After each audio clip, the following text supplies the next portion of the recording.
A ciência às vezes nos leva a lugares desconhecidos da mente, lugares esses que nunca deveriam ter sido buscados. A vida tratou de me ensinar isso até a hora de minha morte.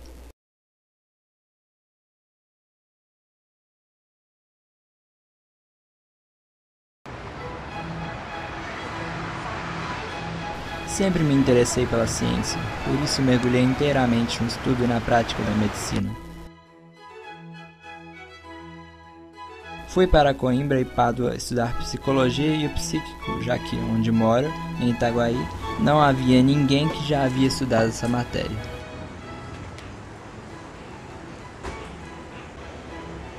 Aos 40 anos me casei com a dona Evarista da Costa e Mascarenhas, senhora não bonita e nem simpática, que mesmo reunindo condições fisiológicas e anatômicas de primeira ordem, não me deu filhos robustos. Pedi licença à Câmara para criar meu próprio hospício. Uma vez com a licença, começou logo a construção da casa. Era na Rua Nova, a mais bela rua de Itaguaí naquele tempo. A Casa Verde foi o nome dado ao asilo, inaugurado com imensa comemoração e logo abrigou a vários dementes, sempre tratados bem.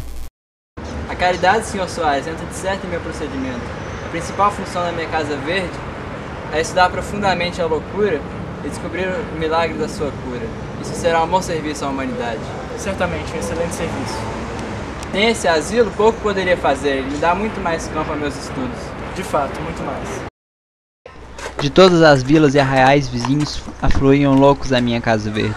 Eram furiosos, eram mansos, eram monomaníacos. Ao cabo de 4 meses, a Casa Verde era uma povoação. Não bastaram os primeiros cubículos, mandei anexar mais uma galeria.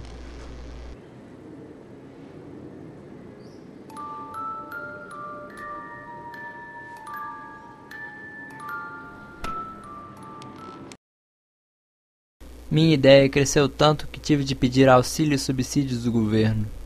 Uma vez fora da administração, procedi a uma vasta classificação dos enfermos, dividindo-os primeiramente em 2 classes principais, os furiosos e os mansos. Daí passei às subclasses. Ao mesmo tempo estudava o melhor regime, as substâncias medicamentosas, os meios curativos. Esse trabalho tomava todo o meu tempo, até o pouco que eu tinha com Evarista. O que há com a senhora? Me parece tão abatida. Não há nada. Só me sinto tão viúvo quanto antes. Quem diria que meia dúzia de loucos poderiam tomar tanto tempo? Ela pensa que não a amo, dou-lhe Rio de Janeiro e consola-se. Consinto que vás ao Rio de Janeiro. Mesmo? Mas se eu não vai comigo, eu não quero sozinha. Não, você vai com a sua tia. Mas e o dinheiro que gastarás? Não importa, temos ganhado muito. Quem diria que meia dúzia de loucos? Deus sabe o que faz. 3 meses depois se efetuava a jornada. Dona Evarista e sua comitiva recém-formada saíram em certa manhã do mês de maio. As despedidas foram tristes para todos, mas naquela ocasião não me abalei com suas lágrimas. Ainda estava muito influenciado pela ciência. O próximo que eu recolhi na casa foi o abardeiro Mateus, um homem que namorava sua casa por horas a fio todos os dias. Classifiquei seu caso como amor das pedras, mania que eu tinha descoberto e estudado desde algum tempo. Dizias que a Casa Verde era um cárcere privado, porque em uma semana 20 e tantas pessoas foram recolhidas por mim. Pouca gente me dava crédito. Nisto chegou do Rio de Janeiro minha esposa, quem diziam que era a esperança de Itaguaí, que aliviaria o flagelo da Casa Verde. E o Rio de Janeiro, como está? Tá a coisa mais linda do mundo. O passeio público tá muito acabado, mas aquele chafariz marrecas continua belo como sempre. O Rio de Janeiro deve estar lindo mesmo. É até maior que Itaguaí, e olha que Itaguaí nem é tão feio assim. Tem a casa do Mateus, a Casa Verde. Por falar na Casa Verde, você vai achá-la muito cheia. Mas é mesmo? Sim, é verdade. Lá está o Mateus. Mas o albardeiro? Sim, o albardeiro, o Costa, a prima do Costa, Dom Igor, Sérgio. Mas tudo isso tá doido? Quase doido. Nossa, é incrível que toda essa gente esteja louca. Um ou outro ainda vai, mas todo mundo? Mas não duvido, não. Meu marido é um homem sábio e não recolheria ninguém sem provas. Com certeza, sem dúvida. Dizia-se na vila que não sabia mais quem estava louco ou quem estava são. Surgiam rumores de rebelião contra mim. Sinhá, ouvi dizer que tem uma rebelião lá fora atrás do senhor. Ah, de ser mentira. Olha aqui se a barra tá boa. Tá ótima. Mas não é mentira não, Tiago. Estão lá fora gritando, morro doutor Bacamarte, o tirano. Cala a boca, Benedita. E olha aqui, do lado direito tá meio feio, olha. Não tá não. Morro doutor Bacamarte! Morro doutor Bacamarte! Morro doutor Bacamarte! Morro doutor Bacamarte. Morro doutor. Simão! Que isso, está doente? Não está ouvindo esses gritos? Morro doutor Bacamarte. Não é nada, vá se recolher. Doutor Bacamarte. Morro doutor Bacamarte. Morro doutor Bacamarte. Pode falar, senhora arenista, mas não abuse de nossa paciência, como tem feito até agora. Meus senhores, a ciência é coisa séria e deve ser tratada severamente. Poderia convidar alguns de vocês para ver os loucos, mas não faço, pois não entenderiam.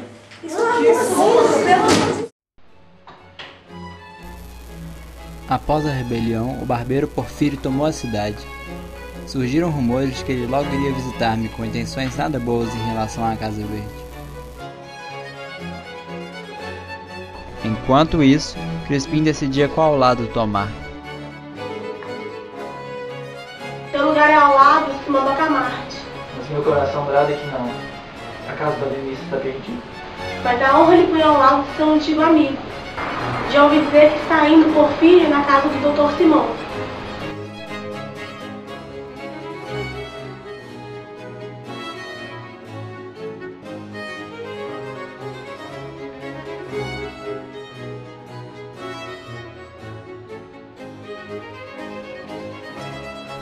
Logo após o fato, o boticário que tanto me estimava se tornou ao governo e declarou sua adesão.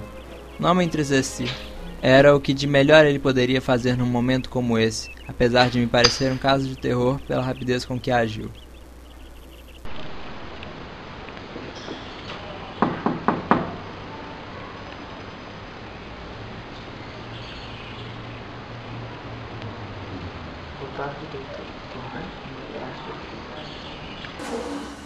Não tenho meios de resistir, então lhe obedecerei, mas peço que não me constranja a ver a descrição da Casa Verde.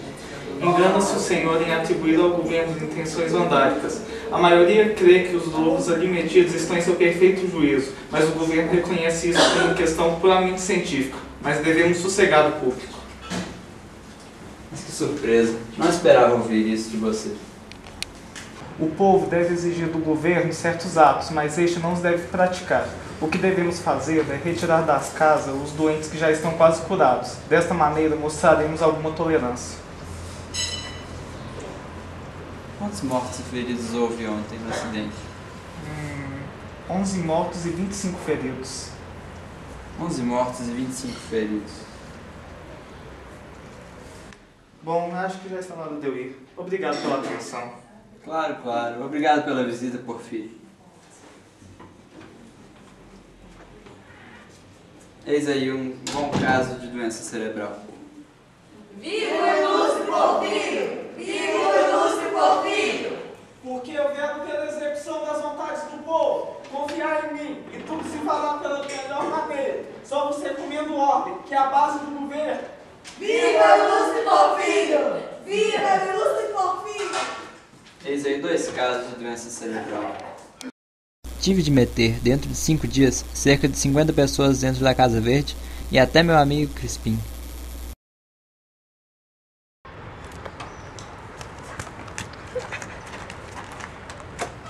Não sei o porquê, mas toda a vila se assustou quando recolhi minha esposa. Será que eles não entendem a razão desses recolhimentos? O que tem a me dizer sobre a prisão de Dona Evarista? Já há algum tempo que eu desconfiava.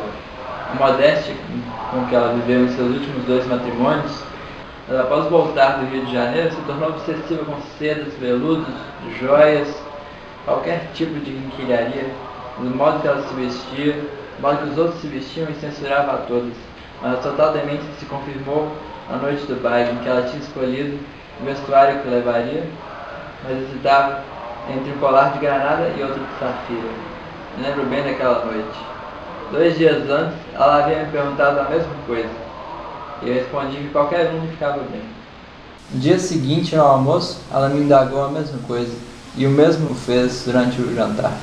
Às altas horas da noite, acordei e a vi ensaiando ambas as joias à frente ao espelho. Era evidente a demência, recolhia logo. Na Casa Verde, seu vício foi confirmado. Ficava horas à frente ao espelho.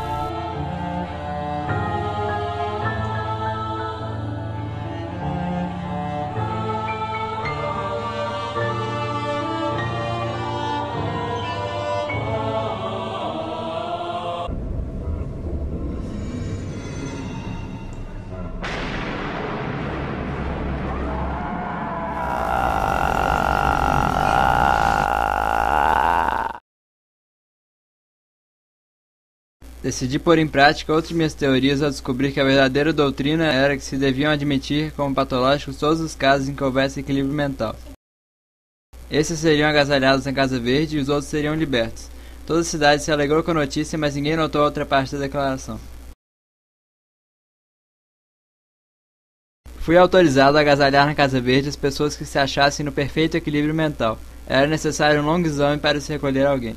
Freira Lopes foi a primeira e Carlita, a mulher do Crespim, a segunda. Tive de explicar-me a ele e garantir sua companhia à da mulher. Apesar da sanidade dos recolhidos, a meu ver, elas foram ficando cada vez mais loucas.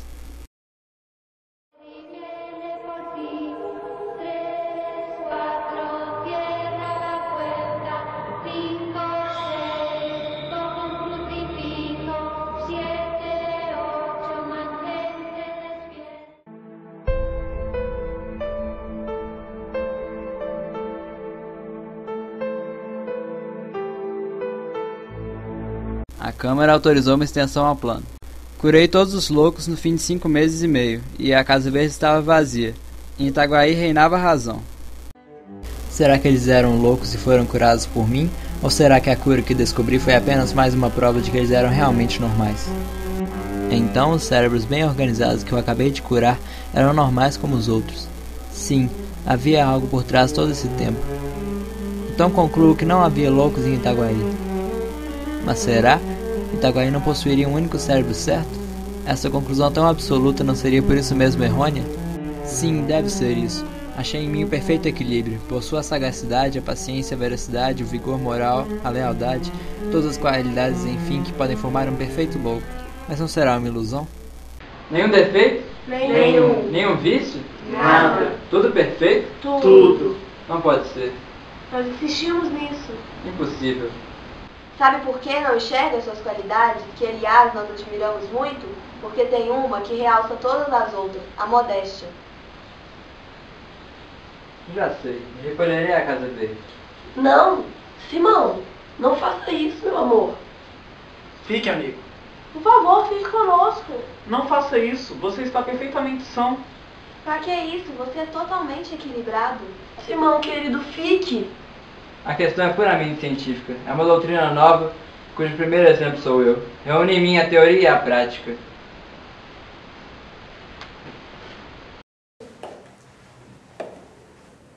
Fechada a porta da Casa Verde, entreguei-me ao estudo e à minha cura.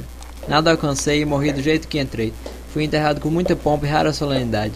Logo após surgiram, sem fundamento, rumores na cidade de que eu era o único louco de Itaguaí, mas agora percebo que era a verdade. A ciência às vezes nos leva a lugares desconhecidos da mente, lugares que nunca deveriam ter sido buscados. A vida tratou de me ensinar isso até a hora de minha morte.